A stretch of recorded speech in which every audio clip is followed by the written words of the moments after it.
discussion about IUPAC nomenclature of spirocompounds. Before this, you should watch my video on classification of bicyclic compounds for better understanding. When only one carbon atom is common between two rings, compound is called as spirocompound.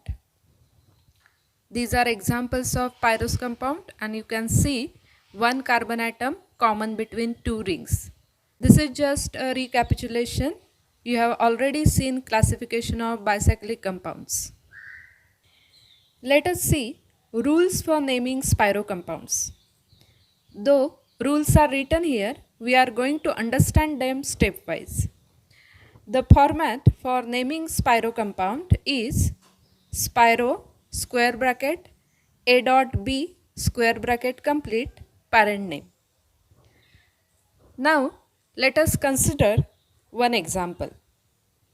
For naming this spirocompound, first step is finding parent name.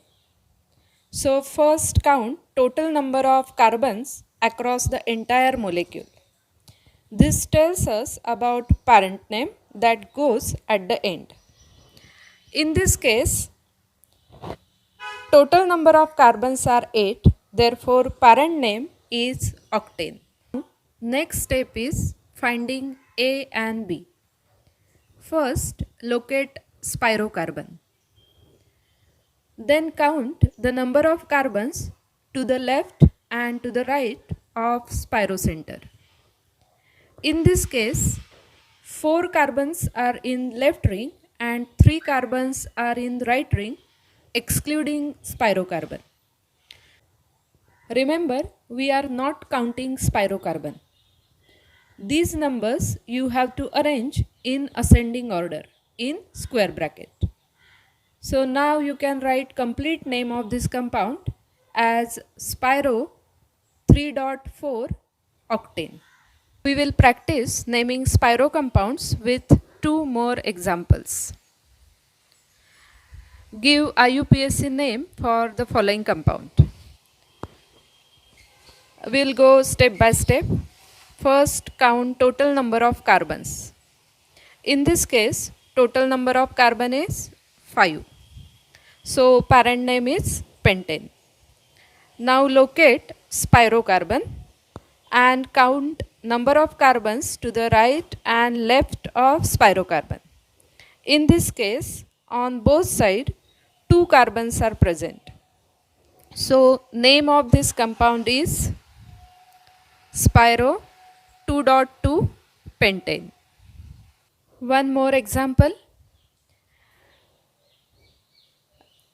If you follow the steps described earlier, you will easily tell the name of this compound as spiro 4.5 decane. Things to remember: for parent name, we have to count all carbons in compound. For finding numbers in square bracket, we exclude spirocarbon. We just count number of carbons to the left and right of spirocarbon. And once we get numbers, we have to arrange these numbers in ascending order in square bracket. This is how we can name simple spiroalkanes. However, when there is unsaturation or functional groups present in spirocompound, we have to number the carbons in spirocompounds. Let us now understand rules for numbering.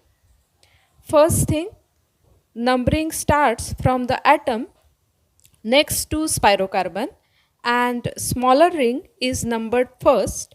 Then the numbering goes through spirocarbon to larger rings. So one spiroalkane is shown here just to understand how numbering is done. In this case, right side ring is smaller and left side ring is larger. So by rule, numbering will start from carbon next to spirocarbon in smaller ring. There are 2 carbons in smaller ring which are adjacent, that means next to spirocarbon. and you can start numbering from any carbon out of these two. Suppose I start numbering from top, then spirocarbon will get number 4 and you will go on numbering larger ring.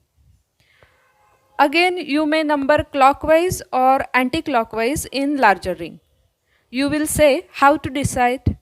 Then remember rule that number in such a way that substituent will get minimum possible number. This may sound complex, but it is very easy. Let me take few examples. Let us take one example. Here, smaller and larger rings are marked. Since substituent is present, you have to number this spiro compound. For numbering, you have to follow basic rules. That is, numbering starts from carbon next to spirocarbon. If you start numbering from smaller ring, spirocarbon will get number 5. Now, while numbering larger ring, you can go clockwise or anti-clockwise. I have shown numbering in both way. Looking this, you will easily tell that first numbering is correct as the substituent chloro is getting minimum number. Until now, you are expert in giving names to simple spiro compounds. So in this case, the name is spiro 4,5-decane. Now you will mention substituent along with its number before spiro. So complete name, final name of this compound is 6-chloro-spiro 4.5-decane. Let us practice by solving few examples. Look at this spiro compound. Both rings are of same size, so numbering can be done from any side. Two substituents are amino and methyl and they are placed symmetrically. Alphabetically, amino comes first, so we'll start numbering from left side. Thus, correct IUPAC name of this compound is 2-amino 6-methyl spiro 3.3 heptane. Let us check another example. I have given here the steps that you can follow to reach to correct name of this compound. Total number of carbons in this compound are 8. So parent name is octane. There are 4 carbons to the right and 3 carbons to the left of spirocarbon. So basic name you can write as spiro 3.4 octane. Now number the compound to know position of substituents. Correct numbering is shown here. Remember two rules. Smaller ring is to be numbered first, followed by larger ring, and substituent should get minimum number.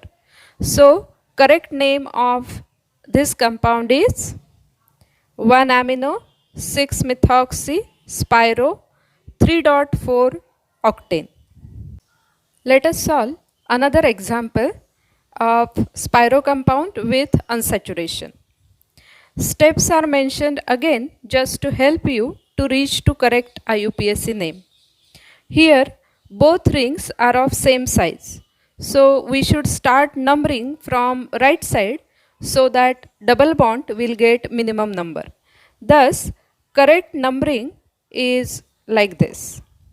And name of compound is spiro 4.4 known 2 in. Here there should be dash between 2 and in.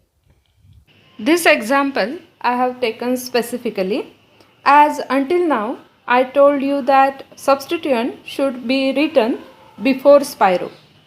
But groups like COOH, SO3H are to be written at the end after parent name.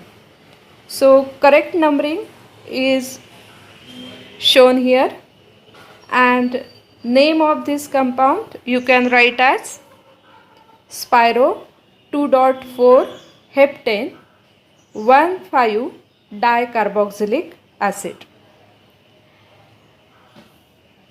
After watching this video, I am sure you will be able to write names of all these compounds, and you should also able to write structure from these given IUPAC name.